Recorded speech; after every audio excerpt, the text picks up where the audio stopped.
come to an end now. It's time to say goodbye. Beautiful nightmare. Couldn't survive on the battlefield, but now I'm starting to hear a beautiful nightmare. What is up, guys? DT Ninja here to bring you my Boruto chapter 28 discussion. Yes, guys, I decided to do a discussion on this chapter. I did a live reaction, but what ended up happening is I never got around to editing it, and I don't know what happened to the video. So what I'm going to do here is I'm going to do a discussion specifically on Kashin Koji, and the title is Kashin Koji is not Jiraiya Sensei, and I'm going to explain the reasons why. And also, you know, there are a lot of people out there that really think this, so I want to kind of make things clear and show the reasons why I believe it's not possible. So, also we're going to discuss a little bit about the chapter, more than just Kashin Koji. So, obviously the chapter with Kawaki, he went to the flower shop with Naruto. We get Ino introduced again, and also she's on alert because Kawaki is being targeted by Kara. That's also interesting. You got the nightmarish scene when he drops, he drops the vase because he remembers those tubes coming towards him, as he got the karma seal and seeing those children being killed in front of him, or being tortured. So yeah, that whole nightmarish hell he's reminded of. So that was very interesting. Obviously, that's going to be key for his character. Obviously, we know he's going to go back with Kara somehow. But really good chapter. I liked how they had Ino there, and it's not just at the flower shop. It's more coming full circle because Kara is near the village and Kashin Koji is there with Delta, and Kashin Koji is like, leave it to me, I can get in without being detected. And we know this is a clue that he was a former ninja from Konoha. We had speculation from this, especially in the previous chapters, seeing him reminded of Konoha. So now we're going to get an infiltration of Konoha, and he's after Kawaki, obviously. So that's kind of a recap of the chapter itself. I did that really quickly. And like I said, I enjoyed seeing Kawaki's, interactions with Sarada, and Sarada explains, if you have any trouble, I'm gonna be Hokage someday, so you can tell me about it. So it's kind of interesting how they had their interactions and everything. But back to Kashin Koji. Okay, so there's speculation out there that this guy is in fact Jiraiya. Now, the main reason people think this is because of two things, actually. One, he's hiding behind a mask. Two, and he's got, long hair, and it's kind of grayish. It's not white. It's not the exact same color. But then you got him Kuchiyose no Jutsu, which is the summoning jutsu. He summons a toad, a great toad, and destroys Ao, right, in the battle. So, and by the way, I got the latest volume, so I'm going to be sharing some of these scans with you. So, as I stated, he summons the toad. He summons the toad. Sorry about that. Yeah, wait a second. Yeah, he summons the toad, and you see him right there, and he killed Ao. And then, this is where things get more interesting. You can see the toad right there. And we all know that Jiraiya Sensei, was kind of, the master of the toads, the toad sage. So that kind of sparked a little, controversy with the whole story because, Jiraiya Sensei, like I said, he's, really familiar with toads. But the one thing that I noticed about this guy is that he uses fire a lot. And not just a lot, but he holds it in his hand. Look at this. Okay, Kashin Koji right here has the flames of Samahada, I think it's called. It's like this Buddhist principle of the Eightfold Path or something like that. It's something to do with religious practices.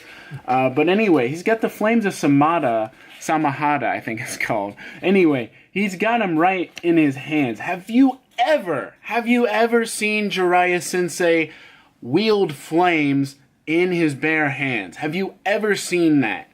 No, I've never seen it. In fact, the only thing that he's ever done with flames is when he uses the oil from Gamabunta to use the Toad Flame Bombs. Now, that is fire style.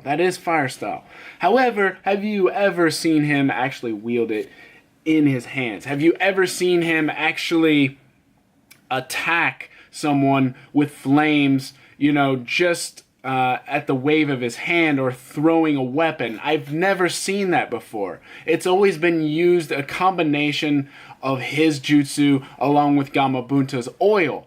So that is a little, that's huge there, because Samahada is one of his main powers, his techniques. So that is a huge thing that it can't be Jiraiya, right? Because obviously he wields some special type of fire style power.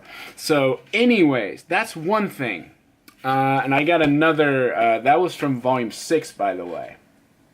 And then from volume 5 is when he's first introduced, well, actually volume 4 he's introduced, but he's fighting this one old dude, right? And he reveals him. That's the first time he ever reveals himself. It shows his hair, shows his face a little bit, shows his eye, and then he attacks him, right? He throws this kunai at him. It kind of looks like a knife slash kunai here. And then it explodes, right? Now, normally, a kunai could be attached with a, one of those paper bombs or whatever. But no, he actually used his will or his power to explode this. And he refers to it as Samahada. And you can see it. He's burned alive. It's not like just he got shot with fire and he falls backwards. No, this guy burned him alive. Look, he's cinders. And that's when he's reminded of Konoha. So, that is a huge thing there. Samahada, this fire power, this power that he has, the fire style power, is it even fire style? It's a special type of power that he wields. That is very different, right? That's very different. Now, the next thing, obviously the biggest thing is the Rasengan, right? He knows the Rasengan. This is huge, right? This is huge. When he does the Rasengan here, this is huge.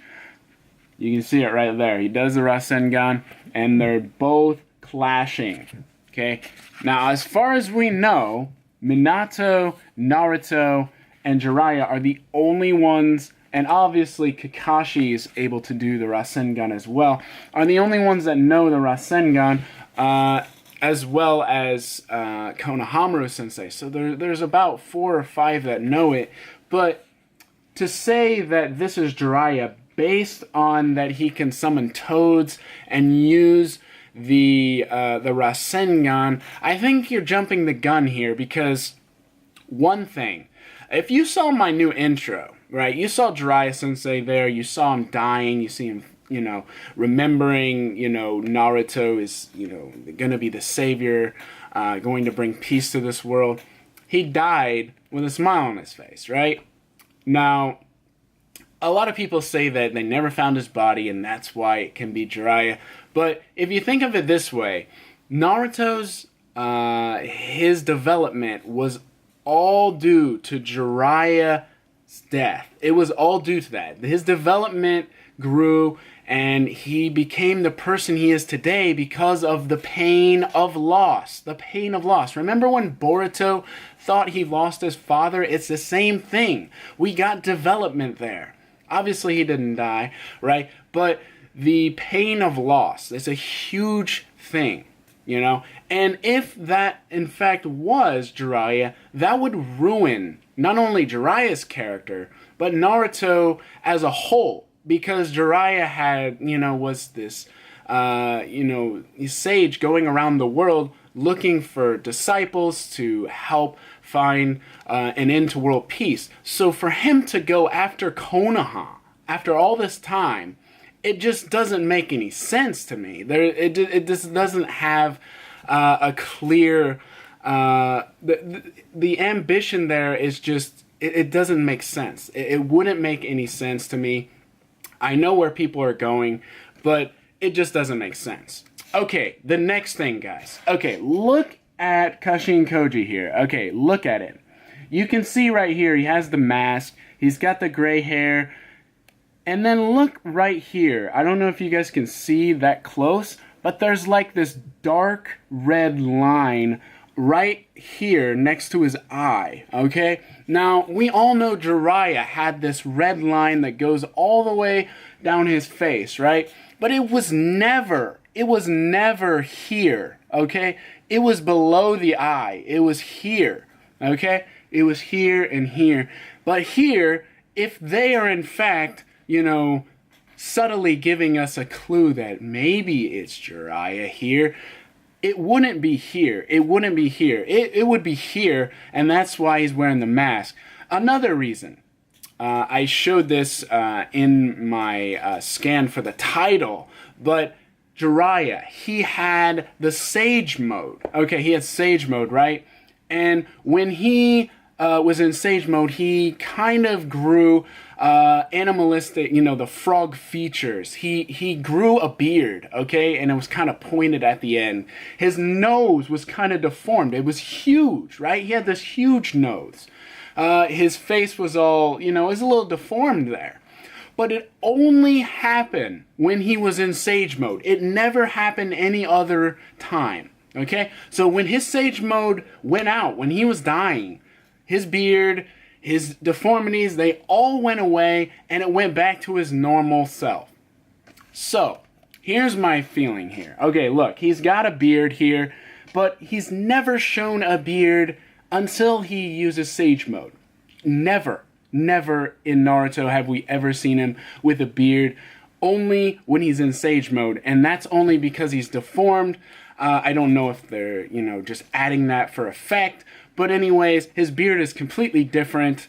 And also, like I said, his eyes, the marks below his eyes instead of where his eyebrows are. So that is another thing. And again, if he had a huge nose when he is the Sage mode, there's no way this mask would be able to fit, It would be obvious, right? It would be obvious. So those are huge indicators that it is impossible for him to be Kashin Koji. Now, what I will say is that Kashin Koji possibly could be a relative or related to Jiraiya Sensei. Okay, maybe he's related to him. But his hairstyle, look at his hairstyle. He's got the slick back, he's got little curls there, and obviously the mask is hiding something there. But his hairstyle is completely different. His hairstyle is completely different. Okay, let me show you Jiraiya Sensei in full. Look at all these right here. Okay, you got Naruto here. You got Kakashi, who's pretty tall, by the way. You got Minato, who's also tall. And then look at Jiraiya. He's towering over everyone. He is very, very tall. When we looked at Kashin Koji there, he didn't look that tall to me. That is another indicator there. But his hairstyle, like I said, his hairstyle and those marks under his eyes, right, guys? So those are huge indicators that it cannot be Jiraiya, okay? And he's also been confirmed dead, okay? Now, if you want to, believe it's Jiraiya, that's fine. But I'm just telling you right now, these are huge indicators that it cannot be him because there's just too many inconsistencies that don't match up to his character. And like I said, I just don't think he would, go that far and ruin the franchise that is Naruto. Ruin the character development that is Naruto. I mean, we saw Boruto, And when he's, being helped with his father is giving him the Rasengan against Momoshiki. We saw all of those sacrifices within that Rasengan, and obviously Jiraiya is in there. So it would even ruin Boruto's kind of development as well, because we know that is something that he used to overcome, the Otsutsuki. So anyways, guys, this has been a discussion on, obviously, Kashin Koji, Kawaki as well. Obviously, there's more on Kashin Koji, but those are my reasons why I believe it's not possible for Kashin Koji to be Jiraiya. However, like I said, I do believe it could be a relative, or maybe his son. Maybe Jiraiya had a son. We don't know. When we first saw Naruto being, with Gamabunta and that huge scroll, we saw names, right? We saw like 4 names etched in there. We know Jiraiya, we know Minato, we know Naruto, but there's one other that rode Gamabunta. We don't know who that is. So that's very interesting stuff. Who was that person? It also just gives you that idea that possibly it is more than just them. It is more than just them. And if that's the case, obviously the Rasengan could possibly also be learned. Maybe there's a way to duplicate someone's technique. In fact, in my story, my novel that I'm writing about Boruto in the future, Kashin Koji has an ability that mimics the enemy's technique. So it's very interesting that they chose that route to use the Rasengan. In my story, it was the Chidori. So very interesting stuff. Going back to the part where we see Koji starting to infiltrate the village, mentions to Delta, I'm the only one who can get in this village without being noticed. Possibly, maybe Koji is actually a Anbu, a former Anbu of Konoha, and that would explain why he's able to infiltrate so easily within the village without being, spotted. And he obviously knows Ino and the Yamanaka clan's ability to, track someone. So that's also very interesting. But like I said, it might be Jiraiya's son or relative or an Anbu. Those are the 3 things that I believe. There will be a live reaction for the next chapter. I might do a discussion as well, but I hope you guys enjoyed, and I will see you guys in the next one.